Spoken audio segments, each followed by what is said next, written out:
El bruxismo es una patología que consiste en apretar o rechinar los dientes. Es un problema que lo sufren muchos pacientes, muchas veces sin darse cuenta, y puede aparecer tanto de día como de noche, aunque suele ser más común que aparezca de noche.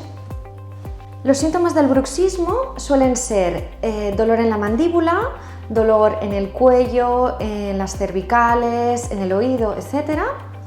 También como síntomas suele dar desgastes severos en los dientes que nos comportan fracturas. También podemos notar insomnio porque el bruxismo no deja tener una buena calidad del sueño. También puede dar problemas de mareos y vértigos porque nos está afectando a toda la zona del cuello. Y también, por último, puede dar problemas en la articulación temporomandibular, que es la articulación de la mandíbula con el resto de la cabeza. Podemos notar clics o problemas a la apertura o al cierre de la mandíbula. Si hablamos del tratamiento para el bruxismo, es un tratamiento multidisciplinar. Primero debemos restaurar los dientes desgastados mediante fundas, coronas o incrustaciones, son rehabilitaciones totales de la boca. También podemos realizar ejercicios que nos indicará un fisioterapeuta.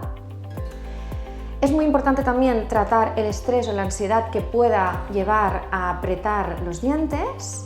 Y luego, por último, también es muy recomendable usar una férula de descarga, sobre todo por la noche. La férula de descarga es una placa rígida que va hecha a medida. Se coloca en la parte superior de los dientes y normalmente solo hace falta usarla por la noche. La férula de descarga lo que hace es evitar que los dientes entren en contacto y, por lo tanto, que no se desgasten entre ellos. Además de que nos induce una relajación en los músculos faciales y alivia mucho la presión en la articulación temporomandibular.